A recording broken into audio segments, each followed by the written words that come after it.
আসসালামু আলাইকুম। বেসরকারি এমপিওভুক্ত শিক্ষকদের পঞ্চম ধাপের ডিসেম্বরের বেতন হওয়ার কথা ছিল 13 তারিখের মধ্যে। এখন আবার শোনা যাচ্ছে আগামী সপ্তাহে।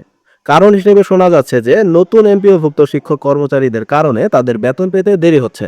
নতুন যাদের এমপিও ভুক্তি হয়েছে তাদের তথ্য ভেরিফিকেশনের কাজ শেষ হয়নি বিধায় এ সপ্তাহে তাদের বেতন প্রদান করা সম্ভব হয়নি।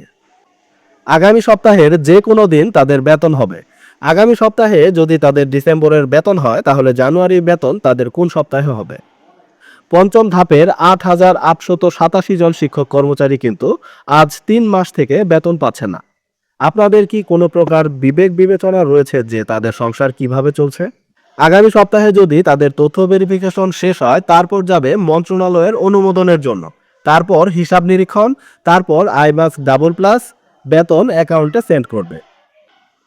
এখানে প্রশ্ন হলো এই যে তাদের তো 3 মাসের বেতন পাওনা আছে, তাদের এই 3 মাসের বেতন কি একসাথে প্রেরণ করা যেত না? যেত তো, তাহলে তাদের সমস্যা অনেকটাই নিরসন হয়ে যেত। মূল লক্ষ্য মাউসির যা তা হলো এমপিওভুক্ত শিক্ষক কর্মচারীদের হয়রানি করা, যাতে করে কোনোভাবে ইএফটি বাতিল করা যায়।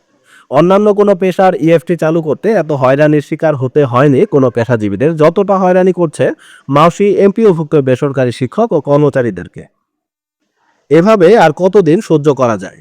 এভাবে সহ্য করতে করতে একদিন কিন্তু বিস্ফোরণ ঘটবে, তখন সামাল দিতে পারবে তো মাউসি?